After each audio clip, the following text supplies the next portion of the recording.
नमस्कार मित्रों, मैं विकास वर्धन आज आप लोगों के समक्ष एक नई कहानी लेकर उपस्थित हुआ हूँ। ये कहानी है अकबर और बीरबल की। एक बार की बात है, बीरबल के किसी कार्य से अकबर बीरबल पे बहुत खुश हुआ और अकबर ने बीरबल से कहा, मांगो बीरबल, आज तुम जो मांगोगे वो मैं तुम्हें दूंगा।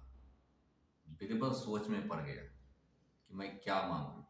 फिर उसने सोचा कि ये राजा ही तो हैं, अभी या मेरी किसी बात से खुश हुए तो कहते हैं जो मांगो वो देंगे, कल नाराज हो गए तो पता नहीं फिर क्या कहेंगे। तो बीरबल ने कहा कि महाराज, आप अभी जो मुझे देना चाहते हैं वो मैं रिजर्व रखता हूँ, जब दोबारा कभी मुझे जरूरत होगी तो मांग लूंगा, अभी कोई खास जरूरत नहीं है मुझे, अभी सब कुछ ठीक है। तो अकबर ने कहा ठीक है, तुम ऐसा कहते हो तो ठीक है। फिर क्या हुआ, बीरबल ने जैसा सोचा था, एक बार बीरबल से कोई गलती हो गई। अब अकबर एकदम आग बबूला, अब तो हम तुम्हें पनिशमेंट देंगे। तभी बीरबल को याद आई वो बात। बोला, महाराज याद है, एक बार आप मुझ पे खुश हुए थे और आप मुझे मुंह मांगा वर दे रहे थे कि आप जो मांगोगे, जो मांगो मैं दूंगा। तो वह जो मेरा आपके द्वारा दिया जाने वाला वरदान था, जो पुरस्कार था, वो अभी तक रिजर्व है, मैंने रिजर्व रखा था, मैंने मांगा नहीं था।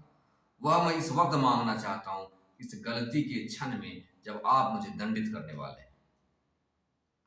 अकबर को बात याद आई, उसे लगा बीरबल है तो बड़ा बुद्धिमान, पता नहीं क्या चाल चलने वाला है।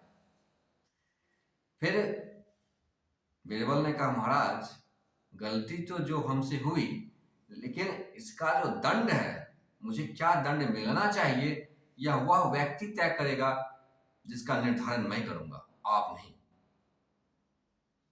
अकबर ने कहा ठीक है। तो फिर बीरबल ने क्या किया कि गांव के एक मजदूर किसान को बुलाकर लाया और उससे कहा कि राजकाज में मुझसे यह गलती हुई है, तुम जो दंड मुझे दोगे वह मुझे स्वीकार्य होगा। तो उस मजदूर ने कहा कि भला मैं तो एक गरीब मजदूर हूं, मैं आपको क्या दंडित करूंगा। बोला कि नहीं नहीं, यह एक पॉलिटिकल प्रोसेस है, इनसे मेरी बातचीत इस प्रकार से हुई थी, अब मुझे ही निर्धारण करना है उस व्यक्ति का कि जो मुझे दंड दे। तुम्हें इतनी बात तो समझ में आ गई ना कि मुझसे गलती हुई है।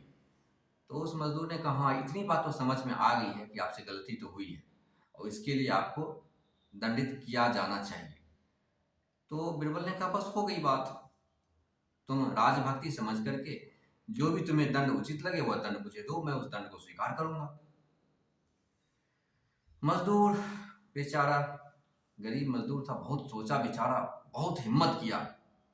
बहुत हिम्मत करके उस मजदूर ने बीरबल को 5 रुपए का दंड दिया कि मैं आपको 5 रुपए का हर्जाना आप पे डालता हूं, जो कि आप महाराज के राजकोष में जमा करें। क्योंकि 5 रुपए उस मजदूर के लिए बहुत बड़ी बात थी। जैसे ही उसने 5 रुपए का दंड लगाया, वैसे ही बीरबल ने जेब से निकाला 5 का सिक्का और तुरंत महाराज के सामने रख दिया कि महाराज ये रहा मेरा दंड। महाराज अकबर हंसने लगे, बोले तुम वाकई बुद्धिमान हो। और इस बात से यह बात समझ में आती है कि दंड और पुरस्कार का निर्धारण वही व्यक्ति कर सकता है जो सामने वाले की हैसियत को भली भांति समझता हो। जिसकी हैसियत उसके बराबरी की नहीं है, उसकी उससे ऊंची नहीं है, वह व्यक्ति, उसके लिए क्या दंड होगा और क्या पुरस्कार होगा इसका निर्धारण वह व्यक्ति नहीं कर सकता। दंड और पुरस्कार का निर्धारण व्यक्तिगत होना चाहिए। किस व्यक्ति के लिए कौन सी बात दंड होगी और किस व्यक्ति के लिए कौन सी बात पुरस्कार होगी, यह बात पूरी तरह से विवेक आधारित है, न कि कोई स्टैटिस्टिकल डेटा है कि इतना अमाउंट का दंड इसके लिए हो जाएगा, इतना अमाउंट ये कार्य किया तो इसके लिए ये दंड है, ये कार्य किया इसलिए ये दंड है। इसलिए हमारे न्याय व्यवस्था में जज होते हैं, और जज निर्धारण करते हैं व्यक्ति की स्थिति को देख करके कि यह व्यक्ति वैसा है, इसकी ऐसी स्थिति है, तो इसे क्या दंड दिया जाना चाहिए। वो अपने विवेक से दंड का निर्धारण करते हैं। आशा करता हूं मित्रों आपको कहानी पसंद आई होगी। कहानी पसंद आए तो चैनल को सब्सक्राइब करें, कहानी को लाइक करें और अपने मित्रों के साथ शेयर करें। बहुत बहुत धन्यवाद।